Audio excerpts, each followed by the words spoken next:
घेऊन आपल्या आजूबाजूच्या आपल्या पंचक्रोशीतील जेवढी या ठिकाणी गावं आहेत तेवढ्या गावातल्या मुलांना मी या ठिकाणी स्टेज निर्माण करून दिलं आणि एक खेळाची गोडी लागावी आणि हा क्रिकेट हा खेळ तर जगात सगळ्यात प्रसिद्ध खेळ आपल्या या ठिकाणी आहे आणि हा खेळ जर आपल्या ग्रामीण भागामध्ये खेळला जात असेल तर याचा मनापासून आनंद आहे।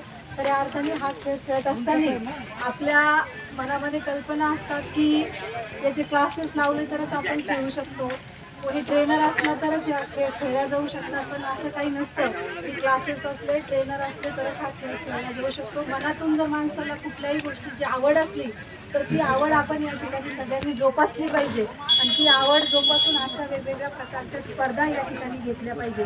आता खऱ्या अर्थाने आपण जर आपल्या कन्नड सोयगाव तालुक्यात जर बघितलं तर आपला युवा वर्ग जो आहे तो युवा वर्गासाठी आतापर्यंत मला नाही वाटत की तालुक्यात कोणीतरी काही केलं आहे, कारण आपल्या तालुक्यातला युवा वर्ग हा अतिशय होतकरू आहे, परंतु त्या पोरांना या ठिकाणी कुठे स्टेज मिळत नाही, कुठे योग्य मार्गदर्शन मिळत नाही। परंतु आपण या स्पर्धा घ्या, खेळ खेळणं ही खूप चांगली गोष्ट आहे, खेळ खेळला पाहिजे, याच्यापासून आपल्या सगळ्याच गोष्टींचा विकास होत असतो। परंतु ह्या गोष्टी करत असताना आपण आपल्या बाकी गोष्टीकडे सुद्धा युवा वर्गाने या ठिकाणी लक्ष दिलं पाहिजे। मग मी असं म्हणणार नाही की युवा वर्गाने फक्त राजकारणातच आलं पाहिजे असं म्हणणार नाही, कारण कोणताही पुढारी असतो त्याचा स्वार्थ पाहत असतो। माझ्या जागी जर दुसरा पुढारी असता तर म्हटलं असता की युवाने राजकारणात या, पण मी तसं म्हणणार नाही। आपण राजकारणात ज्याच्या त्याच्या नशिबाने माणूस राजकारणामध्ये येत असतं, भविष्यात तुम्हालाही तुमच्या नशिबात आलं तर नक्कीच तुम्ही त्या राजकारणात येणार आहे। परंतु ह्या सगळ्या गोष्टी करत असताना आपल्या तालुक्यातील युवकांना जास्तीत जास्त या ठिकाणी रोजगार कसा उपलब्ध होईल आणि त्या रोजगाराकडे आपल्या तरुणाला या ठिकाणी कसं वळवता येईल तो वळवण्याचा प्रयत्न या ठिकाणी मला एक तालुक्याचे आमदार म्हणून या ठिकाणी करणार आहे आणि तो करत असताना या ठिकाणी मला तुमच्या सगळ्या युवकांची गरज त्या ठिकाणी लागणार आहे, कारण जोपर्यंत तुम्ही युवक माझ्यापर्यंत येत नाही, माझ्यापर्यंत पोहोचत नाही, माझ्यापर्यंत तुमच्या अडीअडचणी सांगत नाही ना तोपर्यंत त्या अडीअडचणी मला तुमच्या कळणार नाही। हे बघा, निवडणुका येत असतात, निवडणुका जात असतात, पक्ष असतात, जे ते ज्याच्या त्याच्या निवडणुकीच्या वेळेला प्रत्येकजण ज्याचा त्याचा नेता ठरलेला असतो, ज्याच्या त्याच्या नेत्याच्या मागे प्रत्येकजण पळत असतं। परंतु मला तरी असं वाटतं की निवडणुका झाल्याच्या नंतर, निवडून आल्याच्या नंतर आपण या सगळ्या गोष्टी बाजूला सोडल्या पाहिजे, कारण आमदार हा काही एका पक्षाचा नसतो किंवा एका व्यक्तीचा नसतो किंवा तो फक्त त्याच्या गटाचा नसतो, तर तो पूर्ण तालुक्याचा आमदार त्या ठिकाणी असतो। त्याच्यामुळे त्या तालुक्याच्या आमदाराकडनं काम करून घेणं आणि तुमच्या भविष्याचा, उद्याच्या भविष्याचा विचार करून त्या आमदाराला काम सांगणं हे सगळ्यांचं काम आहे।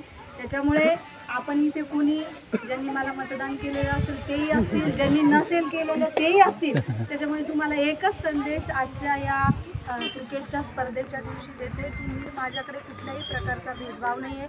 परत निवडणुका आल्या काम करायचं त्याच करा, परंतु पहिल्यांदा आपल्या तालुक्याला सत्तेतले आमदार मिळालेले आणि ते सत्तेतले आमदार असल्याच्या नंतर आपण तालुक्याने त्याचा फायदा करून घेतला पाहिजे। त्याच्यामुळे जास्तीत जास्त युवकांनी आपला हा फायदा करून घ्या, आपल्या अडीअडचणी माझ्यापर्यंत पोहोचवा, तुमच्या डोक्यामध्ये काही बिझनेसच्या आयडिया असतील त्या आयडियासुद्धा माझ्यापर्यंत पोहोचवा। फक्त ताई या लग्न कार्यापुरत्या, क्रिकेट स्पर्धेपुरत्या मर्यादित ठेवू नका, तर तुमच्या आयुष्यामध्ये सुद्धा माझ्या माध्यमातून काहीतरी बदल झाला पाहिजे असं काम आपण सगळेजण मिळून या ठिकाणी करा। हे जे आयोजक आहेत ते आयोजक ऑफिसला आले होते, त्यांनी मला सांगितलं की ताई आम्हाला अशा अशा स्पर्धा ठेवायच्या आहेत, त्यांना मी हो म्हटले, परंतु 15 दिवसाच्या स्पर्धा झाल्या आणि नंतर परत पुढच्या वर्षीच तुम्ही त्या परत दुसऱ्या स्पर्धेला भेटाल असं करू नका। वेळोवेळी येत जा, तुमच्या अडीअडचणी सांगत जा, तुमचे कामं करून घेत जा। गावातले काही लोक आहेत ते माझ्यापर्यंत येऊ शकत नाही तर तुमच्यापर्यंत येऊ शकतात, त्यांच्या काही अडीअडचणी असल्या त्या माझ्यापर्यंत पोहोचत जा। एवढंच आजच्या या क्रिकेटच्या स्पर्धेच्या दिवशी आपल्या सगळ्यांना सांगते।